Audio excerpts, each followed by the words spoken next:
ഇന്ന് കാര്യം ഞാൻ ഉറപ്പിക്കട്ടെ. നമ്മൾ ഈ കുവൈറ്റിൽ ജോലി ചെയ്യുമ്പോൾ ഭൗതികമായ നന്മകൾ നമ്മുടെ ജീവിതത്തിൽ കടന്നു വരുമ്പോൾ നമ്മൾ ആ പണം നമ്മുടെ ആവശ്യങ്ങൾക്ക് ഉപയോഗിച്ച ശേഷം നമ്മൾ നിക്ഷേപിക്കുന്ന ഒരു ഇടമുണ്ട്. ഒരു ബാങ്കുകൾ നമ്മൾ നിക്ഷേപിക്കാൻ ഇടയായി തരും. ഞാനൊരു കോടീശ്വരനാണെന്ന് ഇന്ന് മൈക്കിൽ കൂടെ ഞാൻ വിളിച്ചു പറയുമ്പോൾ എൻ്റെ പോക്കറ്റിൽ 1 കോടി രൂപ ഇരിപ്പില്ല. എൻ്റെ ബാങ്കിലായിരിക്കും ആ പണം ഇരിക്കുന്നത്. അങ്ങനെയാണെങ്കിൽ അതിനെ ഓർപ്പിക്കുന്ന പുതിയ നിയമ ഭക്തൻ, പിതാവിൻ്റെ വാഗ്ദത്തം പ്രാപിക്കുവാൻ അവസരം ലഭിച്ചവൻ, ആത്മീയ സമ്പന്നതയിൽ നിറഞ്ഞു നിൽക്കുന്ന പുതിയ നിയമ വിശ്വാസിയെ പിശാച് എങ്ങനെ വഞ്ചിച്ചുവെന്ന് നമുക്ക് നോക്കാം. ഇതാ, the spiritual bank, it is coming.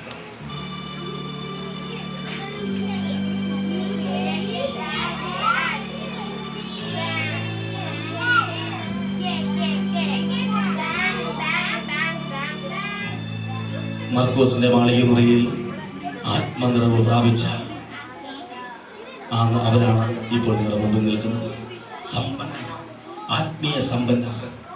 ഇവർ സന്തോഷിച്ച് തുള്ളിയും സഭകൾ സ്ഥാപിച്ചും ശിഷ്യന്മാരെ ഉണ്ടാക്കിയും ദൈവപ്രവൃത്തി വെളിപ്പെടുത്തി മുന്നോട്ട് യാത്ര ചെയ്യുമ്പോൾ ഞാൻ ഓർപ്പിച്ചു, ഒരേ സമയം പ്രവർത്തിച്ചുകൊണ്ടിരിക്കുന്ന പൈശാചികൻ അവരുടെ ഇടയിലേക്ക് കടന്നു വരുവാൻ തുടങ്ങി. നമുക്കറിയാം, അനനിയാസും സഫീറയും ഒരു ഉദാഹരണം മാത്രമാണ്. ഇതാ, ലൂസിഫർ വീണ്ടും പുതിയ നിയമസഭയിലേക്ക്.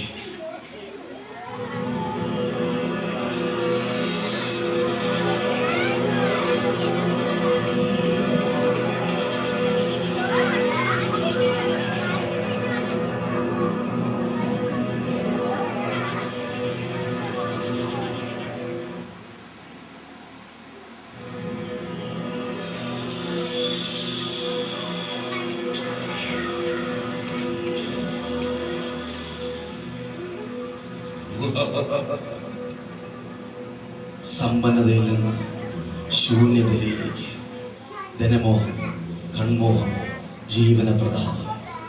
പിശാച് ഉള്ളിൽ കയറിയപ്പോൾ ആത്മീയ സമ്പന്നതയിൽ നിന്ന് ശൂന്യതയിലേക്ക് മനുഷ്യൻ വലിച്ചെറിയും.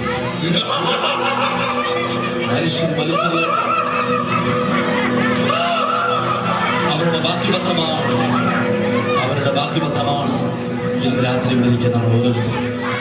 ഓരോ മോഹങ്ങളാൽ പിടിക്കപ്പെട്ട ശൂന്യരായ ആത്മീയ കുഞ്ഞാടുകൾ.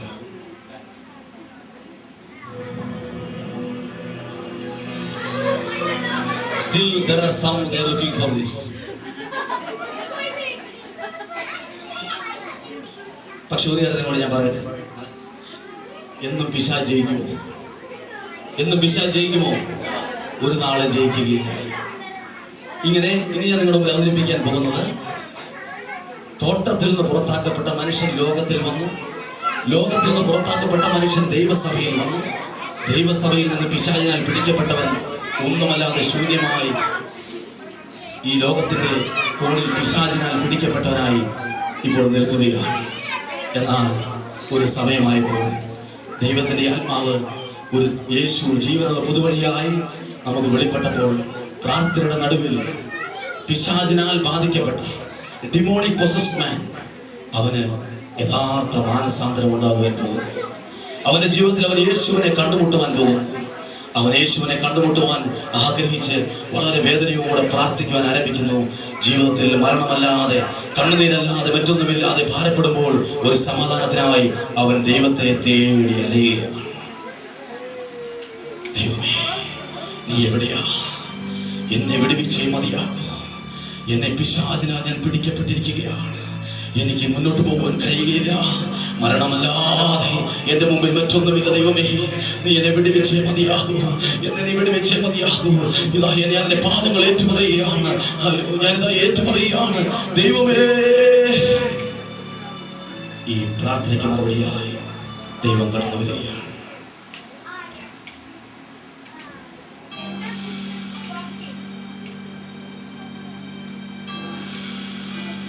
ദൈവമേ, എന്റെ പ്രാർത്ഥന വിട്ട് നീ കടന്നു വന്നു. ഞാനിതൊരു പാപിയായിട്ട് നീ എന്നെ സ്നേഹിക്കുന്നു. ഇതാ എന്റെ ജീവിതം നിന്റെ മുമ്പാകെ ഞാൻ സമർപ്പിക്കുകയാണ്. എന്നെ ഇന്ന് വിടുവിച്ചേ മതിയാക്കുക. ദൈവമേ, പരിപൂർണമായി ഞാനിതാ സമർപ്പിക്കുന്നു.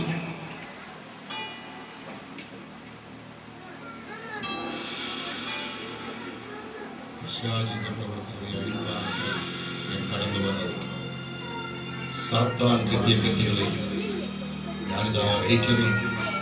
ഞാൻ നിനക്ക് സ്വാതന്ത്ര്യം കൽപ്പിക്കുന്നു. പോവുക, നഷ്ടപ്പെട്ടതൊക്കെ തിരിച്ചെടുക്കുവാൻ എന്റെ പാതകളെ പിൻപറ്റിക്കൊണ്ട് മുൻപോട്ട് യാത്ര ചെയ്യുവാൻ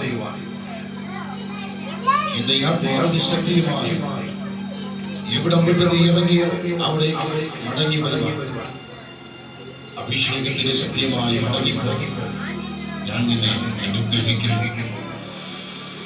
ദൈവത്താൽ അനുഗ്രഹിക്കപ്പെട്ട പൂർണ്ണമായി സമർപ്പിക്കപ്പെട്ട ഒരു ദൈവത്തിനെയാണ് ഇപ്പോൾ നിങ്ങൾ വേദിയിൽ കണ്ടുകൊണ്ടിരിക്കുന്നത്. ദൈവമൊഴികളാൽ ആ വ്യക്തിയുടെ ജീവിതത്തിൽ എന്തൊക്കെ സംഭവിക്കുമെന്ന് നമുക്കിപ്പോൾ നോക്കാം. ദൈവം അനുഗ്രഹിക്കുമ്പോൾ ആദ്യം ആ വ്യക്തിയുടെ ജീവിതത്തിലേക്ക് കടന്നു വരുന്നത് പരിശുദ്ധാത്മാവാണ്. The one and only Holy Spirit.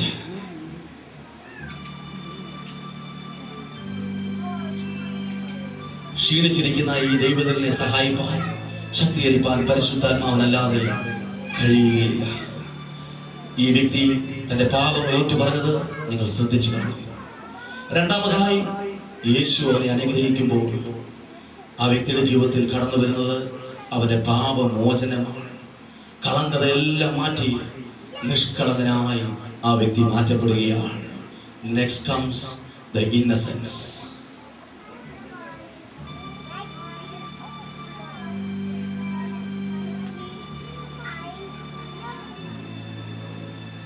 പരിശുദ്ധാത്മാവിത ആ വ്യക്തിയിൽ വന്നു കഴിഞ്ഞു. നിഷ്കളങ്കത്വം ആ വ്യക്തിയിൽ വന്നു കഴിഞ്ഞു. ഇപ്പോൾ ആ വ്യക്തി ചിന്തിക്കുകയാണ്, എനിക്ക് ഇന്നു മുതൽ ദൈവകൽപ്പനകൾ അനുസരിച്ച് ജീവിക്കണം. മാനുഷിക കൽപ്പനകളെല്ലാം എൻ്റെ ജീവിതത്തിൽ മാറ്റപ്പെടണം. ഇനി എനിക്ക് അറിയേണ്ടത് ദൈവകൽപ്പനകളാണ്. The 10 Commandments.